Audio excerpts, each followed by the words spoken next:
In 1975, a 24-year-old engineer walked into a Kodak boardroom carrying something no one on Earth had ever seen. He had just invented the digital camera. His bosses looked at it and said, "That's cute, but don't tell anyone about it." 37 years later, Kodak was bankrupt, and that story became a legend about a blind company that never saw the future coming. But almost every version of this story gets it wrong. Kodak wasn't blind. The real mistake was far stranger and far more human. To understand what really died in 2012, you have to understand what Kodak actually was. Not a camera company, an empire of memory.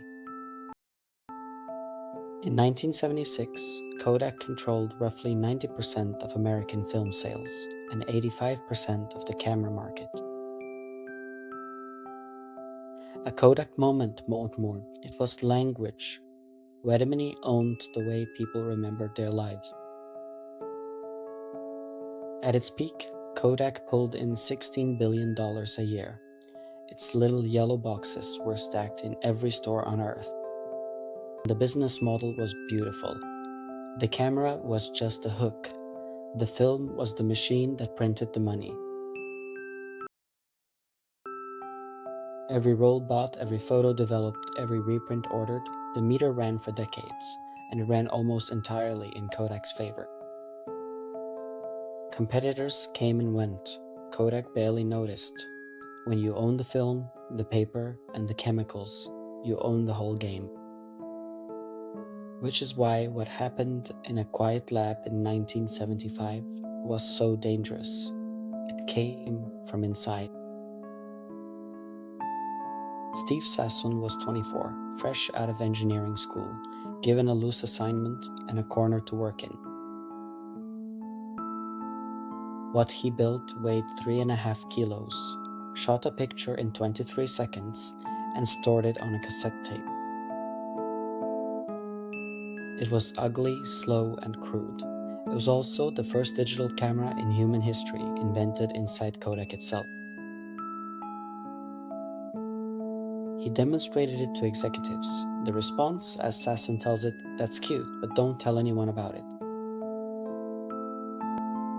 Here's what the legend leaves out. Kodak didn't laugh and forget. In 1981, they commissioned an internal study. The study's conclusion was brutal. Digital would eventually replace film, but it offered one comfort. Kodak had about 10 years. The forecast turned out to be remarkably accurate. Kodak knew exactly what was coming and almost exactly when. By 1986, Kodak's own labs had built the world's first megapixel sensor. They saw it, they built it, they let it. But in 1989, the board had to choose a new chief, the film man or the digital man. They chose film. So if the invention wasn't the problem, and it wasn't, then what actually killed Kodak?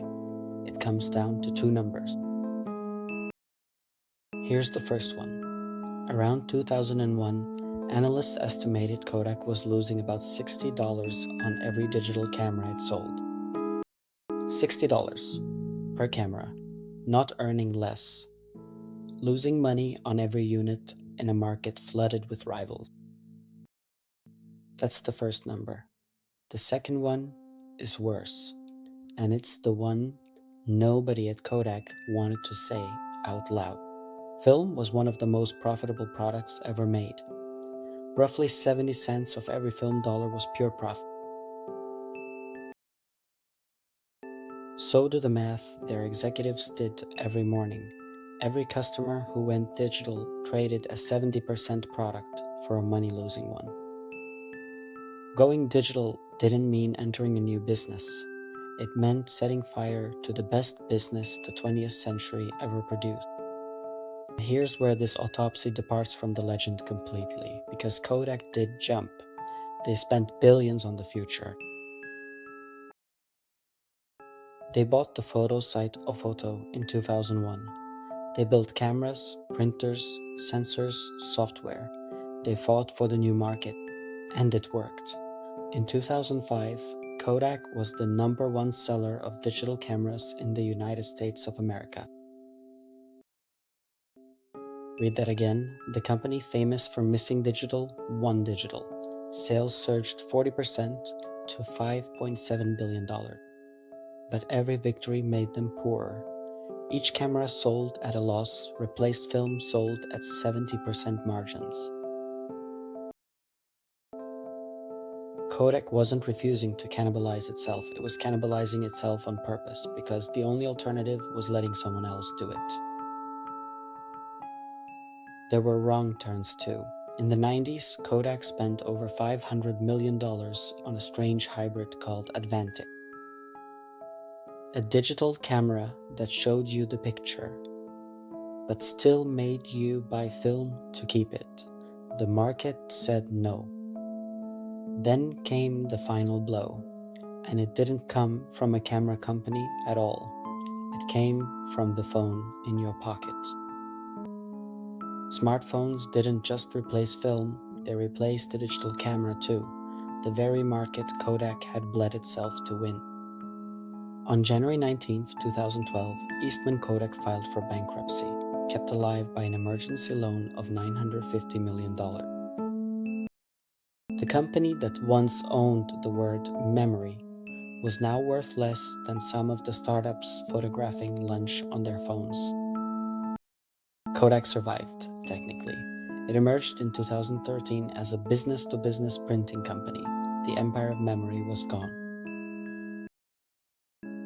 And Steve Sasson? The President of the United States hung a medal around his neck for the invention his bosses told him to hide. So here is the diagnosis, and it isn't blindness. Kodak saw the future in 1975, measured it in 81, built it in 86. Kodak died of something stranger, an autoimmune disease. The instincts that protected the film business attacked the company's own new life. Every antibody worked perfectly. Protect the margins, defend the core. Don't say the frightening thing out loud in the boardroom. And when Kodak finally did everything right, invested, fought, won the new market, winning simply meant burning the old one fast. The lesson is brutal. Seeing the future isn't enough. You have to let it kill your present before someone else does. Next on Empire Autopsy, the company that laughed at the iPhone keynote, then built the weapon that finished them off.